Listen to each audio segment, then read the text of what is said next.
Hello everyone, आज हम करने वाले हैं लीड कोड का 1110 प्रॉब्लम जिसका नाम है delete nodes and return forest. तो बेसिकली क्या है ये क्वेश्चन कि हमें एक ऐसे ट्री दिया गया हुआ है और टू डिलीट करके एक लिस्ट दी हुई है जिसमें नोड्स है और ये नोड्स हमें डिलीट करने हैं ओरिजिनल हमारे ट्री में। और फिर ये नोड्स डिलीट करने के बाद जो कुछ भी पूरा ऐसे फॉरेस्ट रह जाता है वो हमें रिटर्न करना है उनके रूट के साथ। तो एक बार हम ओपन बोर्ड पे देख लेते हैं कि क्वेश्चन क्या है। तो इधर अगर आप देख रहे होंगे कि हमें डिलीट करना है 3 और 5।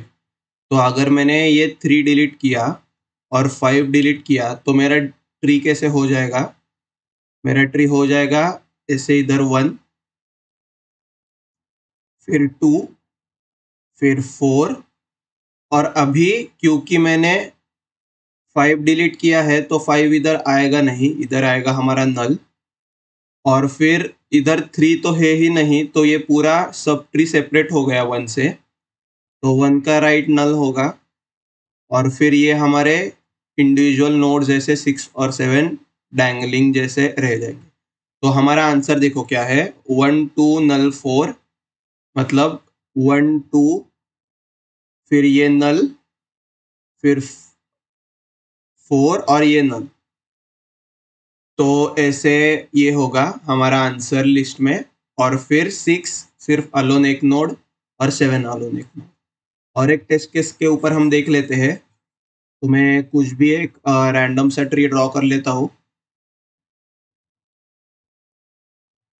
तो 1 2 3 4 5 6 7, फिर ये 8 और फिर ये 9। तो इधर हमें अगर करना होगा डिलीट फॉर एग्जाम्पल 4, तो हमारा क्या आएगा? मैंने 4 डिलीट किया और मेरा डिलीट और 2 भी डिलीटेड नोड अगर होगा 3, तो मैं 4 इधर से डिलीट करूँगा, 3 इधर से डिलीट करूँगा। और मेरा जो ट्री होगा वो कैसे रहेगा? अभी 1 2, 2 के राइट साइड में 10 रहेगा वैसे ही। फिर क्योंकि अभी ये 4 डिलीटेड है तो मेरा एक सब ट्री पूरा ये हो जाएगा, ये वाला। फिर क्योंकि मेरा 9 सेपरेटेड है तो मेरा 9 सिर्फ एक अकेला रह जाएगा ऐसे। फिर उसके बाद मेरा पूरा ये एक ट्री सब ट्री सेपरेट हुआ है, एक ये हुआ है 9, और फिर ये पूरा एक सब ट्री सेपरेट हुआ है। तो मेरे आंसर्स ऐसे आएंगे 9, फिर ये 7 और 6 ऐसे जुड़े हुए होंगे, और फिर 5 और 8 ऐसे जुड़े हुए होंगे। और हमें लिस्ट में क्या ऐड करना है ये देख लो। आंसर में हमें पूरा 1 2 10 ऐसे पूरे नोड्स सब ट्री के नहीं करने हैं रिटर्न, तो सिर्फ उन ट्रीज या उन फॉरेस्ट के सिर्फ रूट नोड को रिटर्न करना है। तो ये, फिर ये, फिर ये और ये। तो मेरा आंसर होगा 1 और फिर उसका पूरा ये ट्री, फॉर एग्जाम्पल 1 2 नल 10। तो ये जो ऐड हो रहे हैं ये इधर से ट्रैवर्स होके ही ऐड होंगे रूट पॉइंटर से। तो हमें ये मेन रूट वाला पॉइंटर रिटर्न करना है। फिर उसके बाद 6 और उसके अंदर होगा 7, और फिर 9 अकेला, और 5 उसके पास होगा 8। तो हमें एक्सप्लिसिटली ये नोड्स भरने नहीं है, सिर्फ ये वाले या ये नोड्स हमें सिर्फ रिटर्न करना है इन नोड्स का लिस्ट, जैसे कि 1 6 9 और 5। और ये खुद फुल देख लेगा आंसर नोड को ट्रैवर्स करके कि कौन से ट्रीज या फॉरेस्ट हमारे पास है। तो ठीक है, आई होप कि आपको क्वेश्चन समझ गया होगा। अभी हम इसके अप्रोच के उधर जाते हैं, अप्रोच देखते हैं क्या होगा इसका। तो सबसे पहले मैं ये देखूंगा कि मुझे अगर नोड डिलीट करना हो तो मैं कैसे करूँगा? तो अगर मैं ऐसा करूँ, मतलब कभी भी मुझे अगर एक नोड डिलीट करना होगा, तो फॉर एग्ज़ाम्पल इधर हम कर रहे हैं 3 डिलीट। तो मैंने सबसे पहले हम ट्रैवर्स तो पूरे ट्री में रिकर्शन से ही करते हैं।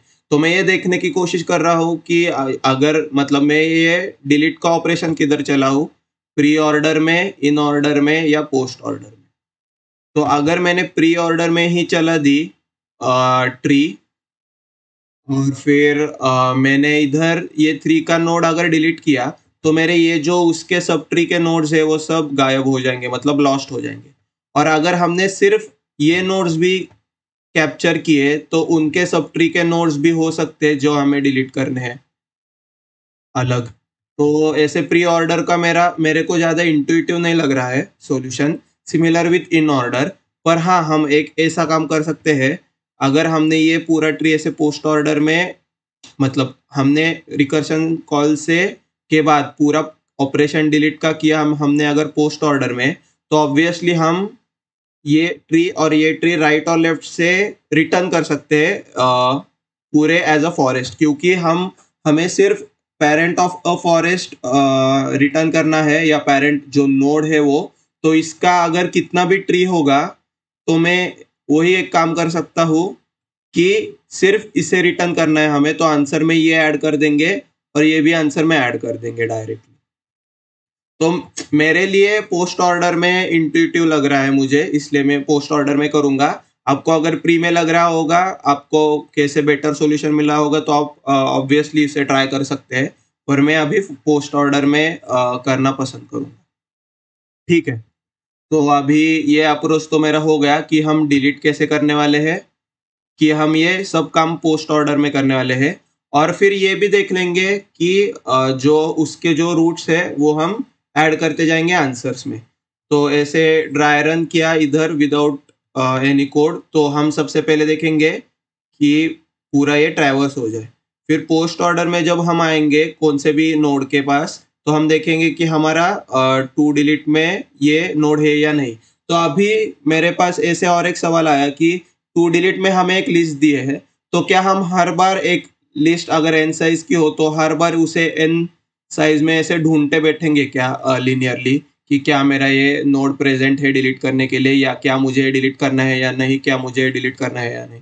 तो उसके वजह मैं एक ऐसे सेट या ऐसे कुछ तो रख लेता हूँ जिधर से मुझे एक काइंड ऑफ कांस्टेंट या लॉग में ऐसे रिजल्ट आए, जिधर से मैं लुकअप कर सकता हूँ बहुत ही फास्ट कि मुझे वो ही नोड डिलीट करना है या नहीं। ठीक है, तो मैं कुछ तो ऐसे इम्प्लीमेंट कर दूंगा। तो फिर उसके बाद हम ये देखेंगे कि 4 मुझे डिलीट करना है या नहीं। तो अगर 4 मुझे डिलीट नहीं करना होगा, तो ऑब्वियसली मैं 4 ही रिटर्न करूंगा 2 को, क्योंकि मुझे डिलीट करना नहीं है। ठीक है, तो मुझे ये पता चला अभी मुझे कैप्चर करने के लिए भी रूट का लेफ्ट और रूट के राइट पॉइंटर को रिकर्सिव में लगाना पड़ेगा, मतलब रिकर्सिव आंसर कैप्चर करने के लिए। तो फॉर एग्जांपल रूट का left is equal to recursive call of left लगाएंगे हम रूट के लेफ्ट को।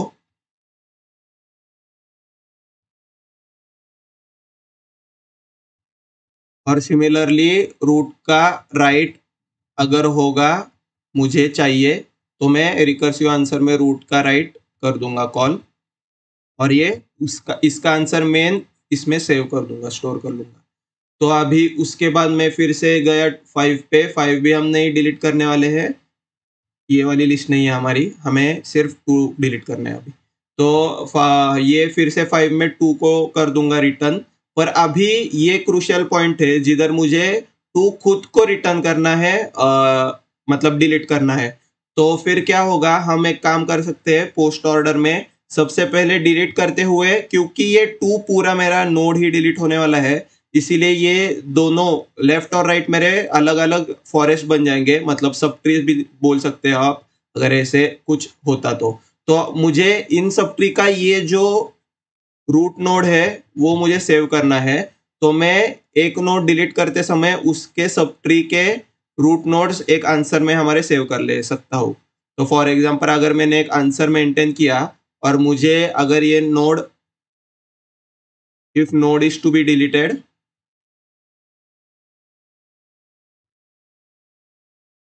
तो मैं आंसर में उसके लेफ्ट और राइट ऐड करूंगा, ऐड लेफ्ट और right, left and right if exist, और फिर उसके बाद में आगे बढ़ जाऊंगा हमारे। तो फिर ऐसे पूरे हमारा होगा। पर आप ये देख सकते हो कि हमने कभी वन को देख मतलब वन को कंसिडर किया क्या कि उसे डिलीट करना है या नहीं। अगर हमने किया होता तो फिर क्या होता ये हम देखेंगे ड्राई रन में, तो हमें समझ में आएगा कि वन या हमारे खुद के रूट की चेक कब लगानी चाहिए या नहीं।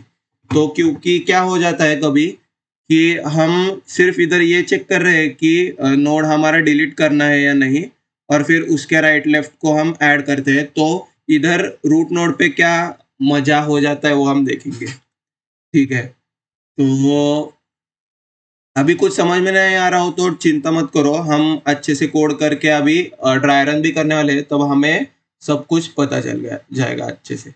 तो ये हमारा सूडो कोड हो गया, हमें अप्रोच भी पता चला कि हम कैसे अप्रोच कर रहे हैं। तो अभी थोड़ा सा कोड कर लेते हैं और फिर देखेंगे हम क्या करना है। तो सबसे पहले मैं एक ऐसे सेम फंक्शन बना देता हूँ जो एक ट्री नोड करने वाली है रिटर्न, और फिर इसका नाम मैं दे देता हूँ 01। और फिर अभी मुझे क्रिएट करना है एक कांस्टेंट लुकअप काइंड ऑफ। तो मैं एक सेट क्रिएट कर लेता हूँ, हैश सेट ऑफ इंटीजर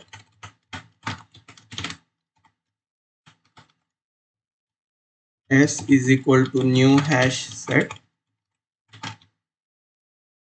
और फिर उसके बाद मैं हर एक एलिमेंट टू डिलीट का हैश सेट में डाल देता हूँ। तो for int ele in to delete S dot add element. ठीक है, तो मेरा ये लिस्ट क्रिएट हो गया ऐसे कांस्टेंट लुकअप वाला, मतलब kind of close to constant. तो क्विक लुकअप फॉर डिलीशन। ठीक है, तो ये मैंने कर दिया ऐड। अभी मैं करूंगा इसको कॉल, रूट पास कर दूंगा मैं हमारा, और फिर ये सेट पास करूंगा एस, और एक आंसर जो जिसमें हम बाकी के ट्री फॉरेस्ट हम सेव करने वाले हैं। तो उसके लिए मैं एक आंसर भी बना लेता हूँ। तो एरे लिस्ट वो ट्री नोड्स का होगा, क्योंकि हमें नोड्स ऐड करने हैं। इधर लिखा हुआ है ऑलरेडी कि return the roots of the trees in the remaining forest. तो इसके लिए ट्री नोड का वो ये बनेगा आंसर, और आंसर मैं इसका नाम लिख देता हूँ न्यू अरे लिस्ट। ठीक है, तो ये आंसर मैं पास करूंगा और फिर रिटर्न कर दूंगा आंसर। ठीक है, तो अभी हमारा बेस केस तो यही होगा कि अगर हमारा नोड नल है तो हम वैसे भी क्या डिलीट करेंगे, रिटर्न कर देंगे null. If node equal to null return null, क्योंकि नल पॉइंट को नल पॉइंटर को वैसे भी हम डिलीट करके क्या ही करेंगे। तो ये हमारा हो गया बेस केस। और हमें रिकर्शन भी स्टॉप करनी है किसी ना किसी पॉइंट पे, इसीलिए ऑब्वियसली वो पॉइंट होगा नल पॉइंटर, जिधर हम रिकर्सिव लेफ्ट और राइट कॉल लगाएंगे और वो नल पॉइंटर होगा। तो उधर हमें पता है कि हमें स्टॉप करना है, क्योंकि आगे ट्री ही नहीं है ट्रैवर्स करने के लिए, इसलिए हम नल पॉइंटर से या नल से हम लीफ नोड के बाद जो कॉल लगती है उधर से रिटर्न कर रहे हैं। ठीक है, तो अभी हमारा लेफ्ट और राइट आंसर, या लेफ्ट और राइट जो हमारा आंसर है ये वो कैच करने के लिए हम किधर कैच करने वाले हैं, हमारे रूट नोड में ही कैच करने वाले हैं। तो ये नोड डॉट लेफ्ट में हम आंसर कैप्चर करने वाले हैं रिकर्सिव लेफ्ट रिकर्सिव कॉल का, नोड डॉट लेफ्ट, और हमारा है सेट एस और आंसर। तो ये भी मैं इधर ऐड कर लेता हूँ, और ये एरे लिस्ट आंसर। और फिर उसके बाद हम सिमिलरली राइट रिकर्सिव कॉल लगाएंगे हमारा,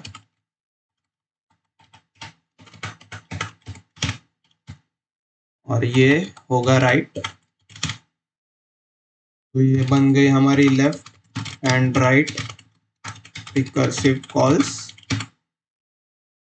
ठीक है, अभी हमें क्या करना है देख लेते हैं। अच्छा, अभी हमारा वो कंडीशन आएगा कि नोड हमारा डिलीटेड या डिलीट करना है तो क्या करेंगे। तो हम कैसे चेक करेंगे कि आफ्टर पूरा पोस्ट ऑर्डर में कि ये नोड डिलीट करना है या नहीं, इसीलिए तो हमने ये हैश सेट लिया हुआ है। तो इफ एस डॉट कंटेंट्स, अगर ये नोड का वैल्यू कंटेन करता हो, if current node is to be deleted, तो अगर ये करंट नोड डिलीट करना हो हमें तो हम ये डिलीट करेंगे। तो उसके लिए हम कंडीशन लिखने वाले हैं। तो सबसे पहले हम क्या करने वाले हैं, उसका लेफ्ट चाइल्ड और राइट चाइल्ड सेव करने वाले हैं हमारे आंसर में, क्योंकि वो उसके लेफ्ट चाइल्ड अगर एग्जिस्ट करते हो तो वो रूट बनने वाले हैं हमारे लेफ्ट सब ट्री के पूरे सब ट्री का। और सिमिलरली अगर राइट एग्जिस्ट करता हो मतलब वो रूट नोड बनने वाला है वो खुद का राइट ट्री का सब ट्री का। इसलिए हम ये आंसर में ऐड कर रहे हैं as root nodes of that left tree and right subtree. तो इधर हम क्या करेंगे, if node dot left is not equal to null, अगर वो एग्जिस्ट करते हो तो आंसर में ऐड कर दो, answer dot add node dot left. Similarly हम ऐसा ही करेंगे राइट के साथ। तो if node dot right is not equal to null, answer dot add node dot right. और फिर उसके बाद अभी हमने लेफ्ट और राइट सब ट्रीज कैप्चर कर ली है ये वाली। तो फॉर एग्जांपल हमने अगर ये पूरा ऐसा हो तो ये लेफ्ट सब ट्री और राइट सब ट्री कैप्चर किए। अभी हमें ये नोड डिलीट करना है, तो ये नोड हम डिलीट कैसे करेंगे, ऑब्वियसली इसके पेरेंट वाले जो कॉल था लेफ्ट और राइट उसको नल रिटर्न करके, मतलब इधर नल अटैच हो जाएगा, नल ऐसे नल अटैच हो जाएगा। तो हम कर देंगे रिटर्न नल। पर अगर हमें डिलीट करना ही नहीं होगा ये node, in the case of for example 2, अगर हमें 2 डिलीट करना ही नहीं होगा तो इसके पोस्ट ऑर्डर में हमें फिर से 1 को अटैच करना है 2 ही, इसलिए हम नोड ही, ये करंट नोड ही रिटर्न कर देंगे इधर से पोस्ट ऑर्डर में जब ये ऐसे चल रही होगी तब। तो हमें ये नोड ही रिटर्न करना है इधर, अगर हमें ये डिलीट नहीं करना हो पर्टिकुलर नोड, तो return node. if we don't want to delete the current node। ठीक है, तो ये भी हो गया अभी हमारा। अभी और एक है कि अगर मेरा रूट अगर हमें डिलीट करना हो तो हम ये डिलीट तो कर लेंगे और रिटर्न कर देंगे नल। पर अगर मेरा रूट जो है जो हमें डिलीट नहीं करना हो तो हमें ये नोड रिटर्न तो कर देगा, पर क्या हमने ये आंसर में ऐड कर लिया था। तो फॉर एग्जांपल ये देख सकते हो आप इधर, हमने हर बार आंसर में क्या ऐड किया था, कब ऐड किया था, जब नोड डिलीट करना हो और उसके सब ट्रीज हमने किए थे ऐसे ट्रैवर्स करके। तो फॉर एग्जांपल 3 को डिलीट किया तो उसके आंसर में ऐड किया हमारे आंसर में 6 और 7। पर अगर हमें 1 ऐड करना हो और 1 डिलीट करना हो तो फिर क्या होगा, 1 डिलीट किया हमने तो उसके ये लेफ्ट और राइट सब ट्रीज ऐड हो जाएंगे, ठीक है। पर अगर हमें नल डिलीट ही नहीं करना हो तो क्या हमने हमारे आंसर लिस्ट में ऐड कर लिया था 1, हमने हमारे कोड में तो कभी भी 1 को ऐड किया ही नहीं था इधर हमारे रूट नोड को, क्योंकि हमने इधर से कॉल लगाया था डायरेक्टली। तो हम पहले ये देखेंगे कि इफ सेट में डॉट कंटेन्स रूट, अगर सेट में रूट कंटेन नहीं करता हो तो हमें ऐड करना है। अगर सेट में रूट कंटेन करता हो, रूट का वैल्यू मतलब हमें वो वैसे भी डिलीट करना है तो हम वो डिलीट कर लेंगे। पर नहीं करना हो, इफ नॉट कंटेन्स, तो हम ये आंसर में हमारे रूट ऐड कर देंगे, रूट की value. So answer dot add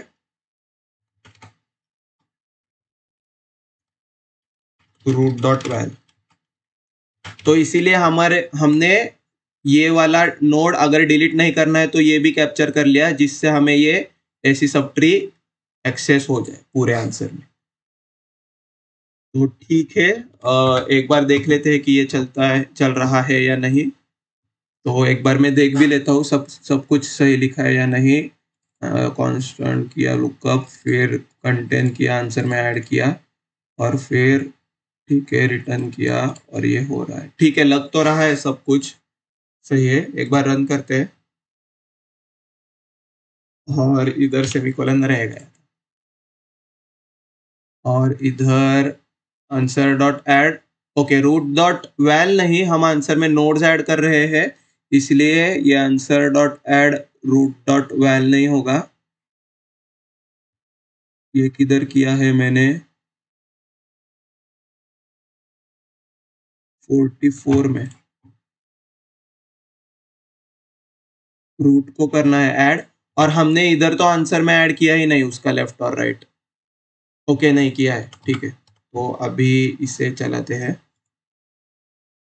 ठीक है, एक्सेप्ट हो रहा है, सबमिट करते हैं एक बार, और ये सबमिट भी हो रहा है।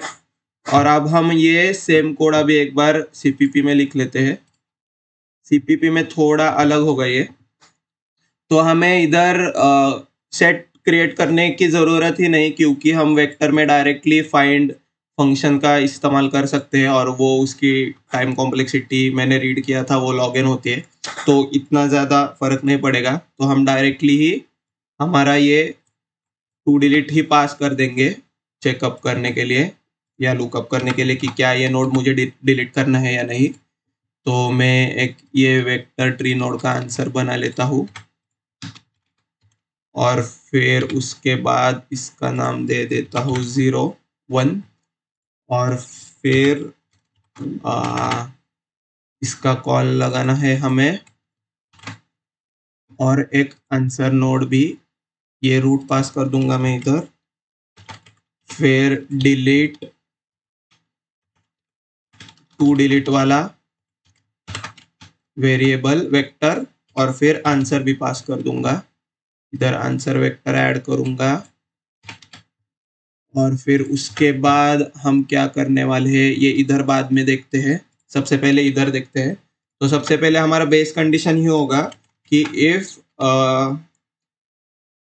नोड, इसका नाम कर देता हूं मैं नोड, तो if node is equal to null pointer, इसका तो रिटर्न कर दो नल पॉइंटर।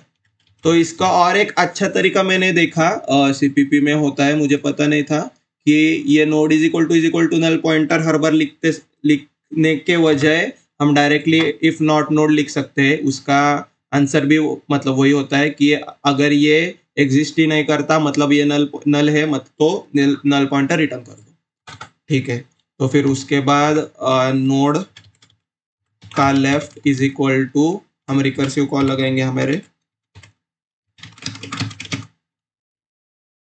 नोड का लेफ्ट, नोड का राइट, फिर इसके कॉल्स नोड का लेफ्ट टू डिलीट, और आंसर पास कर रहे हैं। इधर ये हर बार मैं भूल जाता हूँ एम्परसेंड डालने के लिए, पर अभी नहीं भूलूंगा। तो फिर उसके बाद राइट, और फिर हम करने वाले हैं डिलीशन का प्रोसेसिंग। डिलीशन, तो डिलीशन में हम क्या कर रहे थे, सबसे पहले देख रहे थे, तो ये रहता है इधर वेक्टर के लिए if to delete dot begin, ये इटरेटर रिटर्न करता है, और फाइंड भी करता है to delete dot and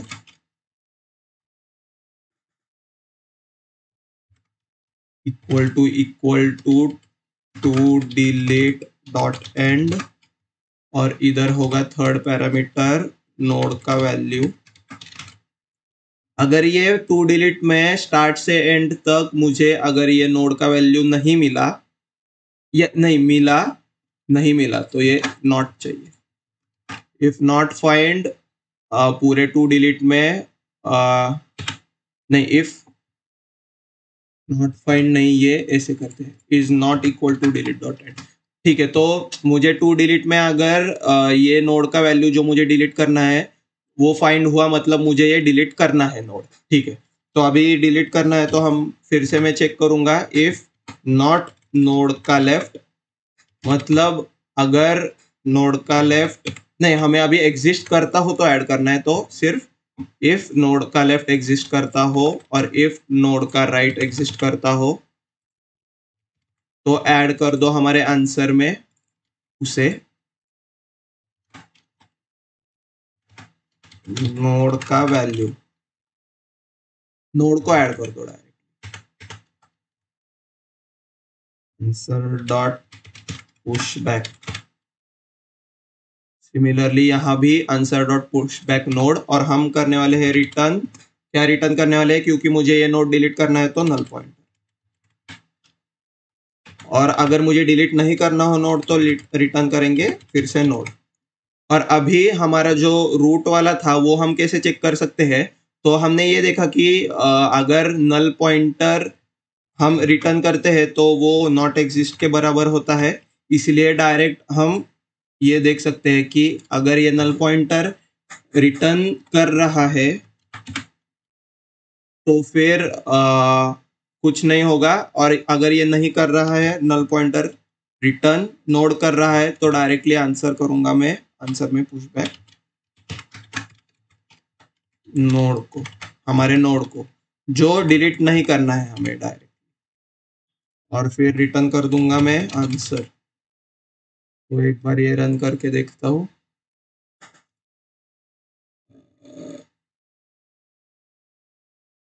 if not node return null pointer,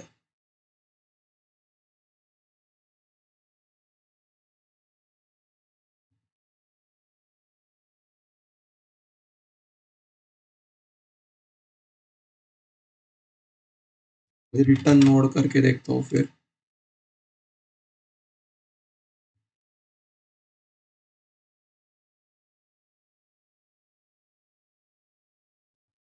ठीक है, एक बार हम ऐसे ही करके देखते हैं, null pointer return null pointer, फिर बाद में चेंज करेंगे।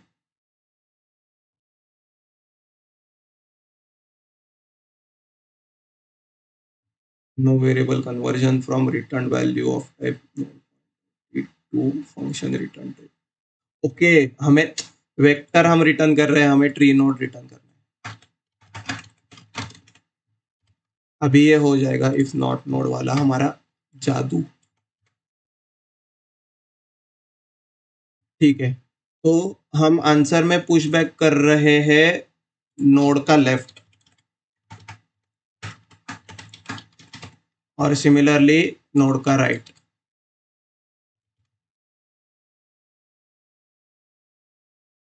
और फिर और कुछ रह गया है क्या, answer dot push back root है यहाँ इसका नाम, और ये एक्सेप्ट हो रहा है और सबमिट भी हो रहा है 95% के फास्टर्स। ओके ठीक है, तो ये एक बार देख लो हमने क्या किया है। सबसे पहले रिकर्सिव कॉल लगाई है हमारी, और अगर हमारा नोड नल से इक्वल हो तो नल रिटर्न कर रहे हैं। फिर हमने डिलीशन किया, और फिर डिलीशन कैसे किया हमने, अगर लेफ्ट एग्जिस्ट करता हो तो वो सेव कर लो आंसर में, राइट एग्जिस्ट करता हो तो सेव कर लो आंसर में, और फिर रिटर्न कर दो नल पॉइंटर मेरे पेरेंट वाले नोड को। और फिर अगर हमें डिलीशन ही नहीं करना हो तो वैसे के वैसे हमने रिटर्न कर लिया नोड, और ये लेफ्ट और राइट में हम कैप्चर कर रहे हैं उनके आंसर्स, चाइल्ड के आंसर्स। और फिर उसके बाद ये जो वेक्टर है हमारा आंसर का, उसमें हमने ये भी देखा कि अगर मेरा जो डिलीट करना है नोड वो एग्जिस्ट कर, वो अगर डिलीट मतलब वन जो रूट है वो रिटर्न करेगा वन, तो वन एग्जिस्ट करता हो मतलब हमें वो डिलीट नहीं करना है, तो हमने डायरेक्टली आंसर में वन डाल दिया। पर अगर हमने डिलीट किया है वन रूट, मतलब इधर इफ नल पॉइंटर आएगा मतलब वो फॉल्स होगा कंडीशन, आई गेस ऐसा ही होता है। नल पॉइंटर भेजता है या नहीं मुझे मालूम नहीं है, पर वो फॉल्स होगा इफ, और उससे ये होता है नहीं होता आंसर में ऐड, और इसलिए हम डायरेक्टली उसके सब ट्रीज भेज देते हैं। ठीक है, तो अभी ये कोड भी हो गया। एक बार अब हम ट्राई रन करेंगे और फिर देख लेंगे कैसे ये कोड हमारा चल रहा है। तो सबसे पहले मेन तो यही है हमारा।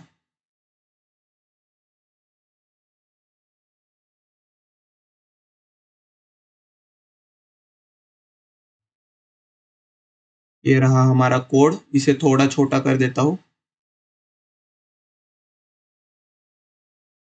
ये रहा ट्री,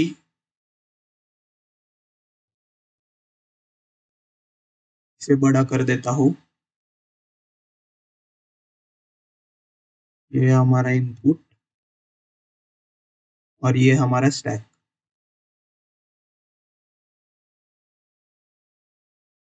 ठीक है, तो सबसे पहले हमने पास किया नोड में 1 इधर, और फिर लेफ्ट रिकर्सिव कॉल चलाना शुरू किया। फिर इसकी लेफ्ट चली, फिर 2 ऐड हो गया। 2 ने अपनी लेफ्ट रिकर्सिव कॉल चलाई, 4 ऐड हो गया। 4 ने अपनी लेफ्ट रिकर्सिव कॉल चलाई, नल ऐड हो गया। नल ने किया रिटर्न नल, तो 4 के लेफ्ट में हो गया नल सेव। फिर 4 की राइट की कॉल चली, फिर से नल ऐड हो गया, और इधर नल ने फिर से रिटर्न किया नल बेस केस से। फिर उसके बाद नल हट गया स्टैक से। अभी हम चल रहे हैं ऐसे। अभी 4 खुद हट जाता है स्टैक से, और उससे पहले क्या करता है, ये देखता है कि उसका डिलीशन करना है या नहीं हमें। तो इधर हमें डिलीट तो करना नहीं है। ये टू डिलीट को एक सेट की तरह मान लो, क्योंकि हमने ऑलरेडी इसे सेट में कन्वर्ट कर लिया है, पर सीपीपी में हमने ऐसे ही टू डिलीट को डाल दिया है। तो फिर हमें इसको नहीं करना है कुछ डिलीट, इसलिए हम ये कुछ नहीं परफॉर्म करते और डायरेक्टली रिटर्न करते हैं नोड। तो 2 के लेफ्ट में फिर से 4 अटैच हो जाता है इसे। ठीक है, तो उसके बाद 4 हट जाता है स्टैक से, और फिर 2 की राइट की कॉल चलती है। फिर उसके बाद क्या होता है, हम 5 पे आ जाते हैं। 5 खुद अपना लेफ्ट कॉल चलाता है, नल ऐड कर देता है। इधर हम नल रिसीव करते हैं फिर से बेस केस से। सिमिलरली राइट के साथ भी नल ऐड करके बेस केस से रिटर्न करते हैं नल।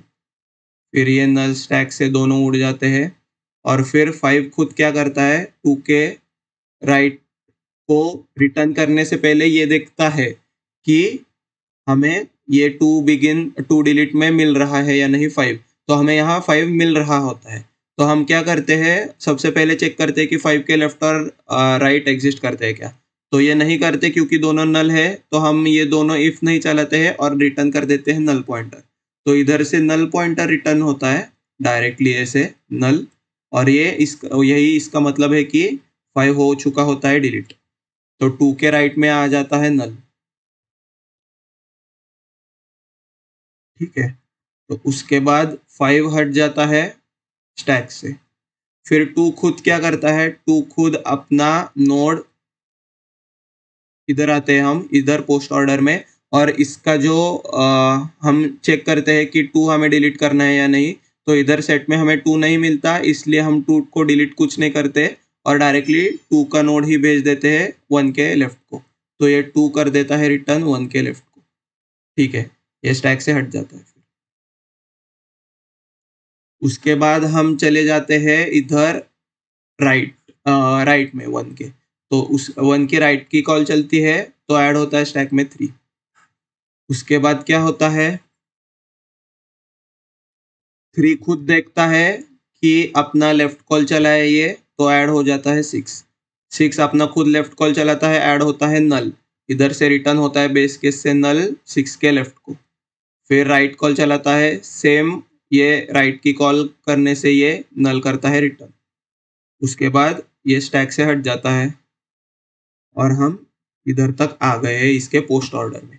तो हम फिर से चेक करते हैं कि क्या हमें ये डिलीट करना है नोड। तो हमें नहीं करना होता है ये डिलीट नोड, क्योंकि हमें ये सेट में या टू डिलीट में 6 कहीं मिलता नहीं। तो हम डायरेक्टली क्या करते हैं, रिटर्न करते हैं नोड। किसे करते हैं ये रिटर्न नोड, फिर से हम 3 के लेफ्ट को, इधर ये देखो ठीक है, लेफ्ट को ये हम रिटर्न कर रहे हैं 6। तो ये जो लेफ्ट में है ना, ये हम इधर कैच कर रहे हैं, ये ध्यान में रखो कि हम ये इधर कैच कर रहे हैं 6 3 के स्टैक में, मतलब 3 के फंक्शन के स्टैक में ऐसे।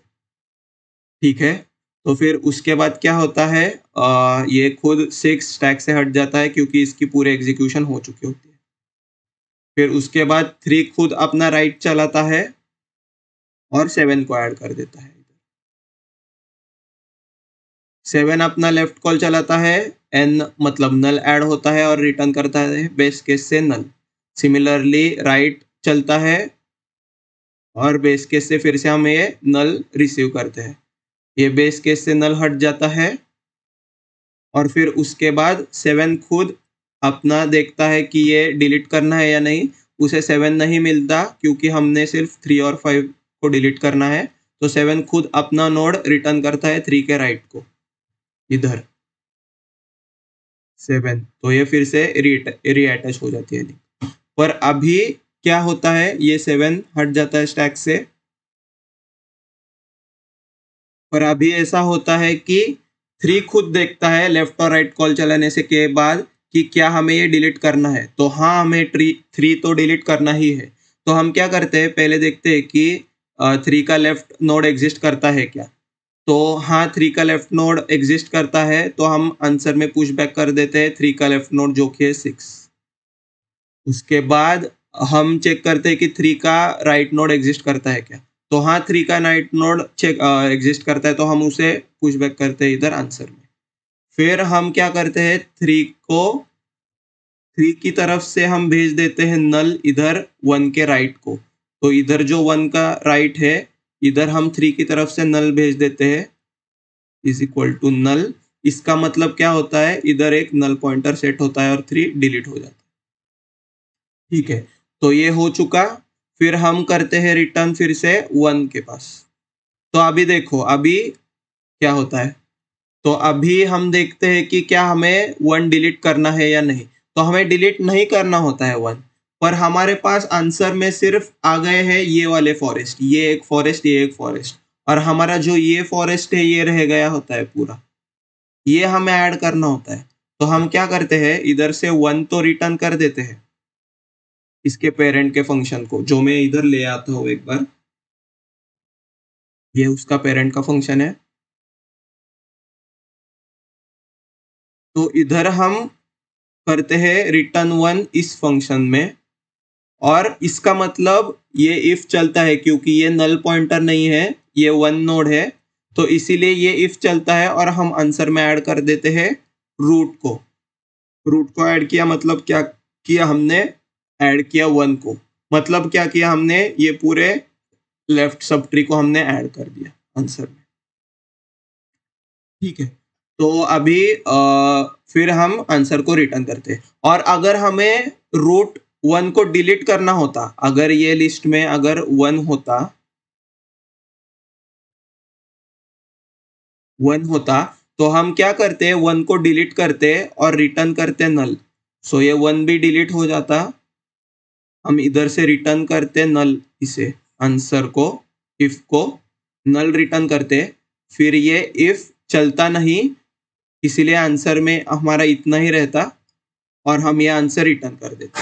तो ये है इसका थोड़ा डेप्थ में एनालाइज करके हमने देखा कि हमको आंसर में ये पुशबैक क्यों करना पड़ता है। अभी और एक बार ड्राई रन करेंगे, एक अच्छा मैं क्रिएट कर लेता हूँ ट्री।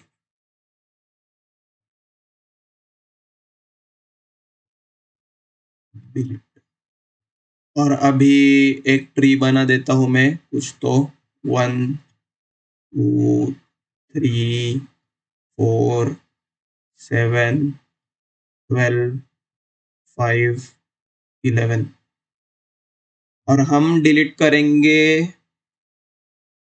2 डिलीट में होगा, 2 को कर दो डिलीट और 4 को कर दो डिलीट। ठीक है, तो अभी फिर से कहानी होती है शुरू। आंसर हमारा होता है एम्प्टी। तो सबसे पहले स्टैक में डलता है 1, फिर उसके बाद हम क्या करते हैं, लेफ्ट और राइट रिकर्सिव कॉल चलाते जाते हैं। तो 1 का लेफ्ट रिकर्सिव कॉल 2, 2 का लेफ्ट 12 और 12 का लेफ्ट ये मैं इधर रख देता हूँ। ठीक है, तो 12 का लेफ्ट चलता है, इधर स्टैक में नल ऐड होता है और नल खुद नल रिटर्न करता है। फिर 12 का राइट चलता है, राइट कॉल, ये है लेफ्ट कॉल, ये है राइट कॉल। फिर राइट चलने के बाद क्या होता है, नल रिटर्न होता है फिर से स्टैक से और ये चला जाता है। उसके बाद 12 खुद चेक करता है, ये चल रही है ट्री ऐसे। 12 खुद चेक करता है कि उसे डिलीट करना है या नहीं इस हमारे सेट में। तो उसे हमें डिलीट नहीं करना, तो कुछ नहीं, 12 फिर से रिटर्न कर देता है नोड को और हम इधर रिसीव करते हैं 2 के लेफ्ट में 12 और ये स्टैक से हट जाता है।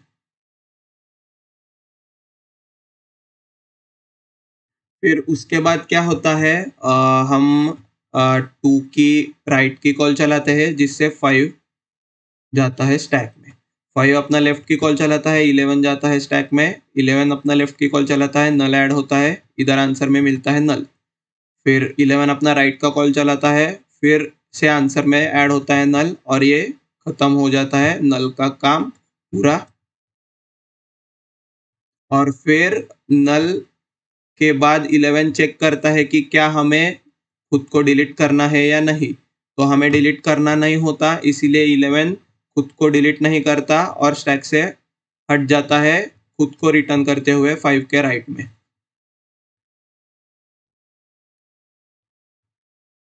तो अब हम आ चुके होते हैं 5 पे। 5 खुद का राइट का कॉल चलाता है जिधर से नल ऐड होता है स्टैक पे और इधर रिटर्न हो जाता है नल।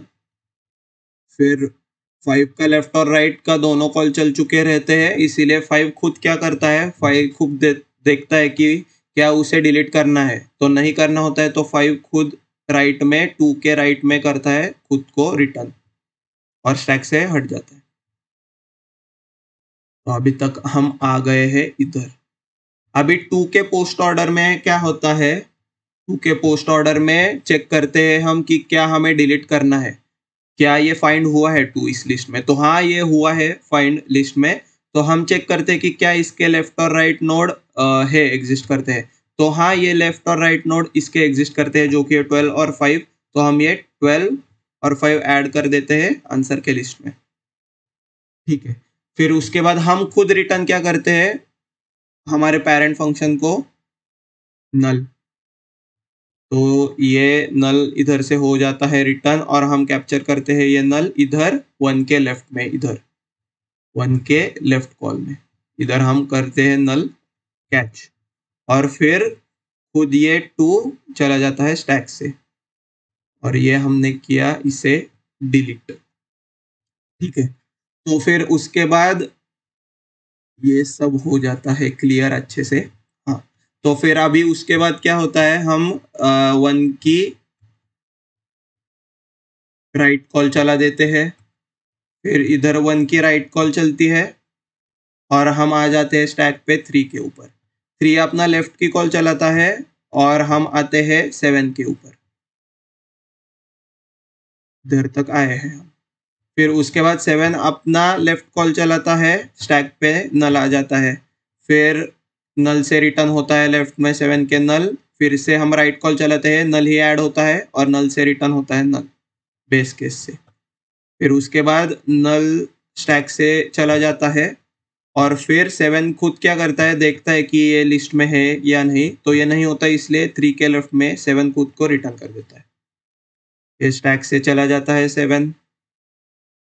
उसके बाद हम आ जाते हैं 3 के राइट के कॉल पे, मतलब 4 के पास। तो 3 की राइट की कॉल चलती है, हम ऐड करते हैं स्टैक पे 4। फिर 4 खुद क्या करता है, अपनी लेफ्ट की कॉल चलाता है, नल ऐड करता है, रिटर्न करता है ये नल, फिर से बेस केस से नल। फिर राइट कॉल चलती है, सिमिलरली नल ऐड होता है स्टैक पे, नल से हम रिटर्न करते हैं नल बेस केस से। नल खुद स्टैक से उड़ जाता है।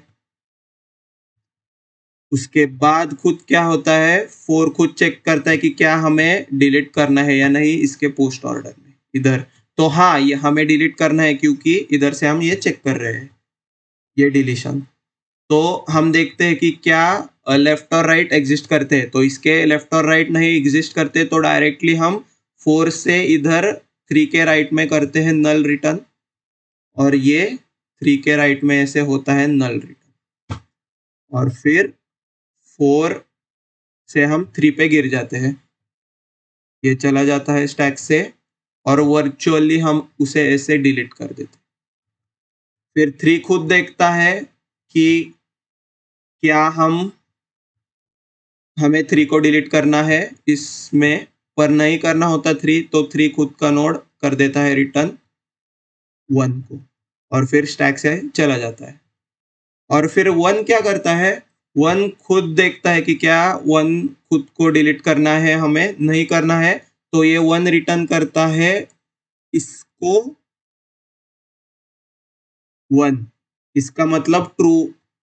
एक बार आप देख लीजिए इसका कैसे रिटर्न होता है, ट्रू फॉल्स में रिटर्न होता है या नल से भी ऐसे ही चलते हैं सीपीपी में। तो फिर उसके बाद आंसर में ये इफ कंडीशन चलता है, इसलिए हम आंसर में ऐड कर देते हैं 1। तो हमने ये देखिए हमारे जो सब ट्रीज थे प्रॉपर, ये वाला एक सब ट्री था, ये वाला एक सब ट्री था, और ये वाला एक सब ट्री था। ये सब ट्री के जो रूट्स है जो कि है 1, फिर 12, फिर 5, ये हमने ऐड कर लिए हैं हमारे लिस्ट में।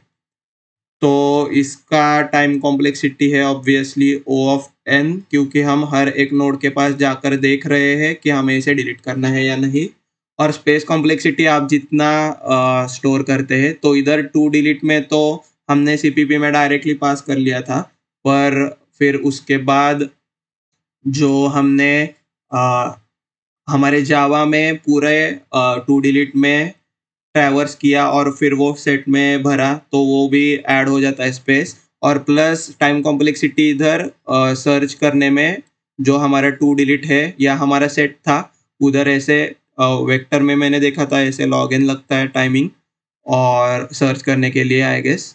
और इधर सेट में भी क्या होता है आप देख सकते हैं, और इस बड़ी वाली कॉम्प्लेक्सिटी में ऐड कर सकते हैं, पर क्योंकि हम बिगो में बात कर रहे हैं तो मैक्सिमम ये n वाला ही रहता है, 2 मैक्स एंड n वाला टाइम लगता है इसके लिए। तो आई होप गाइज ये थोड़ा बड़ा वीडियो था, पर आई होप कि आपको आंसर मतलब क्वेश्चन डेप्थ में पता चला हो, कोड डेप्थ में पता चला हो, ड्राई रन कैसे होता है ये पता चला हो, स्पेस कॉम्प्लेक्सिटी, फिर टाइम कॉम्प्लेक्सिटी, फिर अप्रोच कैसे किया, प्रॉब्लम को सूडो कोड कैसे लिखा, कोड कैसे किया, C++ में जावा में, सब कुछ पता चला हो। मुझे ऐसे हाफ हार्टेडली आपको सिखाना नहीं था, इसलिए मैंने कितना भी टाइम लिया चलता है, पर आपको समझ में आना चाहिए, आप खुद से ये कर पाओ, इसलिए मैं मेरा पूरा बेस्ट दे रहा हूँ। तो आई होप कि आपको अच्छा लगा हो वीडियो। अगर लगा हो तो प्लीज़ थम्स अप कीजिए इस वीडियो को, कमेंट्स में बताइए मैं कैसे इम्प्रूव कर सकता हूँ। और फिर अब हम मिलेंगे नेक्स्ट वीडियो में। Till then see you, bye bye, keep coding और कीप ड्राई रनिंग।